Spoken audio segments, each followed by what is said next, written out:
মন্দিরটি 500 বছর পুরনো।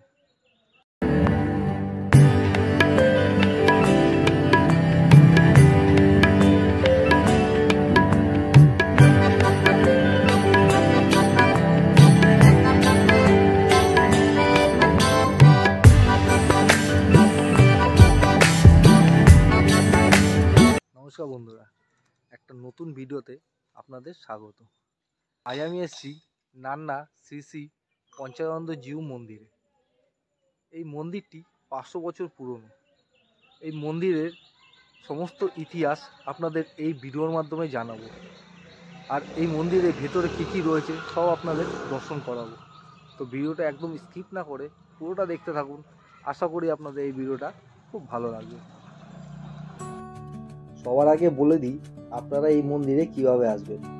আপনারা হাওড়া থেকে আমতাকামি ট্রেন ধরে আপনাদের নামতে হবে ডোমজুর স্টেশনে। ডোমজুর স্টেশন থেকে আপনারা টোটো করে আসতে হবে ডোমজুর বাস স্ট্যান্ড থেকে আপনারা টোটো পেয়ে যাবেন। এখানে আসার ভাড়া পড়বে প্রতিজন 30 টাকা। এছাড়াও কলকাতা থেকে K11 বাস এই ডোমজুর বাস স্টপেজে আসে। সেই বাস ধরেও আপনারা ডোমজুরে এসে ডোমজুর বাস স্ট্যান্ড থেকে টোটো ধরে আপনারা এই মন্দিরে এসে পৌঁছাতে পারেন। এই মন্দির প্রাঙ্গণে ঢুকলেই আপনাদের প্রথমেই চোখে পড়বে এই শ্রী শ্রী রাধা শ্যাম সুন্দর জিউ মন্দিরটা। দেখুন কত সুন্দর মন্দিরটা। এই হচ্ছে মন্দিরের গর্ভগৃহ। গর্ভগৃহে রয়েছে একটা রাধাকৃষ্ণর সুন্দর মূর্তি।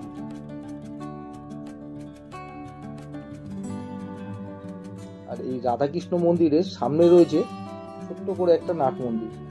খুবই সুন্দর লাগছিল দেখতে।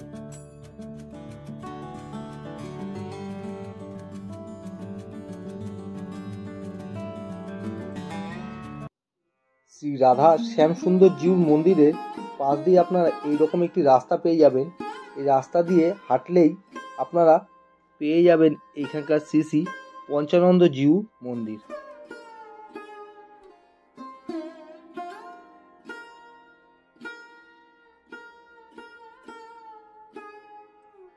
তো চলুন মন্দিরের ভিতর প্রবেশ করে আপনাদের দেখাচ্ছি মন্দিরের ভেতরে কি কি রয়েছে।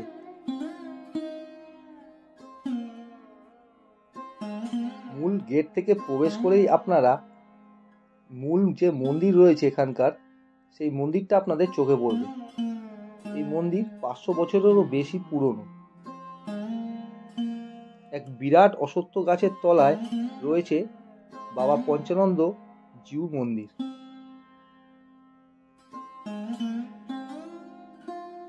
এই মন্দিরে প্রধান উৎসব হয় চৈত্র মাসে। এখানে চৈত্র মাসে বিশাল চড়কের মেলা হয়। এই মেলায় লক্ষ লক্ষ দর্শনার্থীদের সমাগম হয়। আপনারা যদি পারেন চৈত্র মাসে এই মন্দিরে এসে দর্শন করে যাবেন, দেখবেন খুব ভালো লাগবে। মূল মন্দিরে বাবা পঞ্চানন্দ পূজিত হন ঘট রূপে।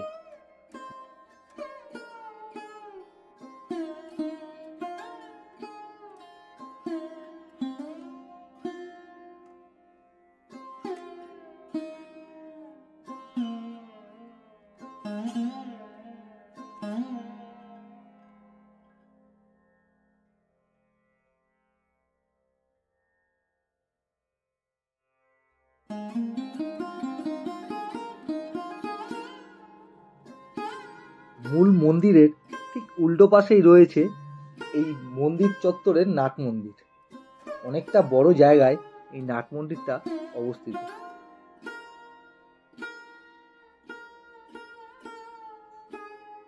দেখুন কত সুন্দর লাগছে নাট মন্দিরটা। এক আলাদা আধ্যাত্মিক পরিবেশ এই মন্দিরের ভেতরে রয়েছে।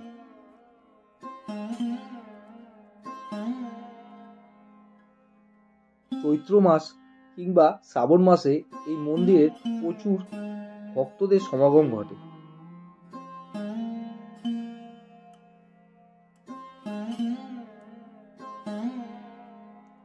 অনেক দূর দূরান্ত থেকে ভক্তরা এই মন্দিরে আসেন তাদের মনোবাঞ্ছা পূরণের জন্য।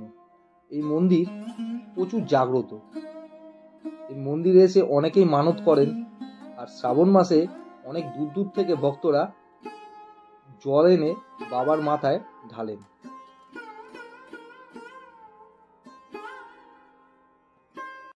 এই মন্দিরের ইতিহাস আপনাদের সংক্ষেপে বলছি, যা শুনলে আপনাদের ভক্তি আরো বেড়ে যাবে।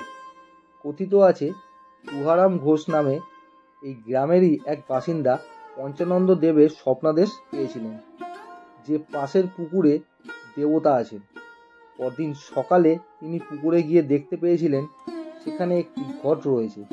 তিনি সেই ঘরটিকে তুলে এনেছিলেন, কিন্তু ঘরটিকে তুলে এনে কিভাবে তার পূজা করবেন সেই ভেবে তিনি চিন্তায় পড়েছিলেন। শেষ পর্যন্ত তুকারাম ঘোষ ঘরটিকে আবার জলে ফেলে দিয়ে এসেছে। সেই রাতেই তুকারাম ঘোষ আবার স্বপ্নাদেশ পেয়েছিলেন। সেই স্বপ্নাদেশে বলা হয়েছিল এক অশ্বত্থ গাছ রেখে সেই স্থানে যেন ঘরটিকে পূজা করা হয়। কয়েকটি চাল দিয়ে পূজা করলেই দেবতা সন্তুষ্ট হবেন, আর দেবতার আশীর্বাদে তুকারাম ঘোষের পরিবারে শ্রীবৃদ্ধি ঘটবে। সেই মতো পরদিন ওই পুকুরে তুকারাম ঘোষ গিয়েছিলেন। তিনি আশ্চর্য হয়ে দেখতে পেলেন সেই ঘট তিনি পুকুরে ফেলে দিয়েছিলেন, সেই ঘট পুকুরের পাশেই রয়েছে। ঘরটিকে তুলে এনে তুকারাম ঘোষ একটি মাটির বেদি বানিয়ে তাতে স্থাপন করেছিলেন, আর সেই বেদিতে পুঁতে দেন একটি অশ্বত্থ গাছের চারা। সেই দিন থেকে নান্না পঞ্চানন্দ দেবের পূজা সাড়ম্বরে শুরু হয়।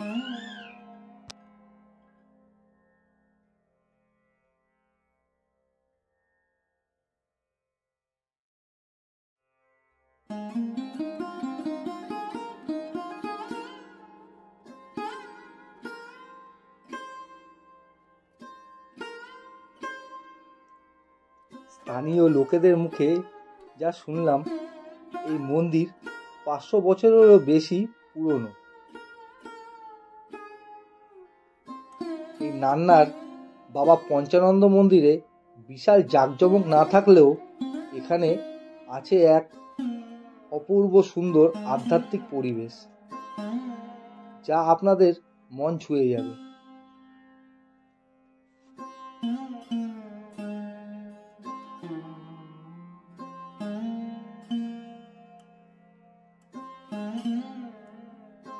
মূল মন্দিরে ঢোকার পথেই আপনারা ডান দিকে এইরকম একটি মন্দির পেয়ে যাবেন। এই মন্দিরটি হলো শ্রী শ্রী বাবা পঞ্চানন্দ ঠাকুরের পুরনো মন্দির।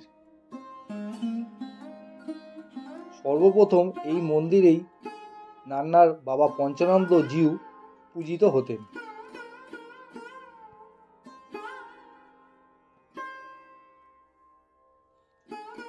খুবই সুন্দর আধ্যাত্মিক পরিবেশের মধ্যে অবস্থিত এই মন্দির। এখানে আসলে আপনারা এক আলাদা শান্তি উপভোগ করবেন। এখানে স্থানীয় লোকেরা বললেন এই মন্দির খুবই জাগ্রত।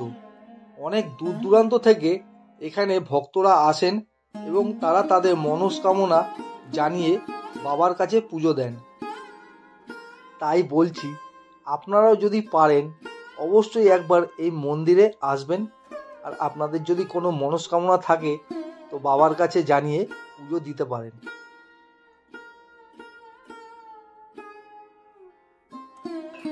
এই পঞ্চানন্দ জিউ মন্দিরে থাকার বা দুপুরে ভোগ প্রসাদ গ্রহণের কোনো রকম ব্যবস্থা নেই।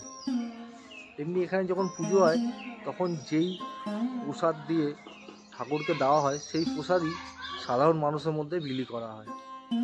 আর এই মন্দির খোলে সকাল 6টায়, বন্ধ হয় 1টার সময়, আবার বিকেল 4টের সময় খুলে মন্দির বন্ধ হয় রাত 8টার সময়। নমস্কার, আমার নাম বিধান ঘোষ। আমার বাড়ি হচ্ছে এইখানেই, এই ঠাকুরের পাশেই আমার বাড়ি। আচ্ছা, আমি পেশায় আইনজীবী। এসেছিলেন নিজের থেকে এসেছিলেন, নিজের থেকে এখানে উৎপত্তি হয়েছিল। তারকেশ্বর হবার, তারকেশ্বর জন্মাবার 1 বছর বাদে উনি এখানে আসেন। যখন পুজো হয়, দুপুরে পুজো হয়, সন্ধ্যাবেলা পুজো হয়। দুপুরের পুজোর পর দেখবেন হঠাৎ দেখবেন একটা হাওয়া আসে, উনি এখানে এসে পুজো গ্রহণ করে আবার চলে যায়। এখানে চৈত্র মাস হচ্ছে সন্ন্যাসীদের মাস। ঠিক তারকেশ্বরে যেমন যেমন যে সিস্টেমে পুজো হয়, এখানেও ঠিক সেই সিস্টেমে পুজো হয়। প্রতিদিন দুবার, দুপুরবেলা আর সন্ধ্যেবেলা। টাইমটা দুপুরবেলা 12:30 থেকে 1টার মধ্যে পুজো বসানো হয়, আর সন্ধ্যেবেলা সন্ধে হলে, শীতকালে সন্ধে তাড়াতাড়ি হয়, তাড়াতাড়ি বসে সন্ধ্যাবেলা সন্ধ্যা আরতি, আর গরমকালে একটু বেলা বাড়লে একটু দেরিতে হয়। শিবের মূর্তি বলতে এইখানে এই মূর্তিটুকু আছে। আচ্ছা। আর এইখানে শিব আর যাতায়াত করতেন, এখানে ওখানে যেতেন বলে উনি ঘট স্থাপন করতে বলেছিলেন। আমাদের এক পূর্বপুরুষকে ঘট স্থাপন করে পুজো করতে বলেছিলেন। চৈত্র মাসে হচ্ছে তারকেশ্বরে যা হয় শিবের গাজন। চৈত্র মাস হচ্ছে গোটা চৈত্র মাস হচ্ছে সন্ন্যাসীদের পুজো। সেই গোটা চৈত্র মাসে শেষ 4 দিন 5 দিন গাজন উৎসব হয়। সন্ন্যাসীরা এখানে মূল সন্ন্যাসী হয়, 6 জন এমনি সন্ন্যাসী হয়। তারা বাবার তাদের পুজো, সেটা সেই পুজোটা তারা করে। তারা নিজেরা করে না, ব্রাহ্মণ করে, তারা সেই পুজোয় অংশ নেয়। বুদ্ধ পূর্ণিমায় পুজো হয় এখানে। বুদ্ধ পূর্ণিমায় বাবাকে একটু দোলে বসানো হয়, দোলায় বসানো হয়। আর বুদ্ধ পূর্ণিমা মানে যেদিন বসে তার আগের দিন এখানে একটু বাজি টাজি পোড়ানো হয়। আর বুদ্ধ পূর্ণিমায় 4-5 দিন ধরে অনুষ্ঠান হয়, কখনো গান বাজনা, যাত্রা ইত্যাদি ইত্যাদি। মানে নটরাজ যা যা শুনতে চেয়েছিলেন তাই তাই শোনানো হয়। রাত্রি হয় চতুর্দশী, তো চতুর্দশীতেও এখানে পুজো হয়। খুব নানান লোক জল টল ঢালতে আসে। আচ্ছা। জল ঢালে শ্রাবণ মাসে এখানে শিবলিঙ্গে জল ঢালানো হয়। আচ্ছা। এই ঠাকুর ট্রাস্টি বোর্ডের হাতে, ট্রাস্টি বোর্ডের ঠাকুর। আচ্ছা। ভোগের ব্যবস্থা আছে, পায়েস ভোগের ব্যবস্থা আছে। যে দেয়, যে দেবে তাকে একটু যোগাযোগ করতে হবে আগে থাকতে, কারণ দুধ জোগাড় করতে হবে। দুধ জোগাড় করা হচ্ছে একটা মস্ত বড় ফ্যাক্টর। আচ্ছা। আর কামিনী আতক কিংবা গোবিন্দভোগ চালের ভোগ, বাতাসা, গঙ্গাজল, কাজু, বাদাম, কিশমিশ, যা যা শিবের পায়েস ভোগে লাগে সব দিতে হয়। আচ্ছা। সেটা নিরামিষ সব ভোগ হয়, আমিষ ভোগ এখানে হয় না। খিচুড়ি ভোগ হয় মাঝে মাঝে, সন্ধ্যাবেলা সব করে বাবুরা। সেটা ওই বাবাকে দূর থেকে ডেকে দেয়, উপরে ওঠে না। আচ্ছা, নিচে দিয়েই হয়। হ্যাঁ। বন্ধুরা, এই মন্দির 500 বছর পুরনো। এই মন্দিরের জাঁকজমক না থাকতে পারে, কিন্তু এই মন্দির খুবই জাগ্রত। এখানকার যারা স্থানীয় বাসিন্দারা রয়েছে তাদের মধ্যেই শোনা গেল, তারা বললেন এই মন্দির সম্পর্কে খুবই জাগ্রত মন্দির। চৈত্র মাসে এই বাবা পঞ্চানন্দ মন্দিরের এক বিশাল অনুষ্ঠান হয়। সারা মাস ধরে এখানে চলে নানা ধরনের অনুষ্ঠান। আপনারা যদি কখনো সময় পান, চৈত্র মাসে এই মন্দিরে একবার এসে দেখবেন, আপনাদের খুবই ভালো লাগবে। আর এই মন্দির এখানকার স্থানীয়রা বললেন খুবই জাগ্রত।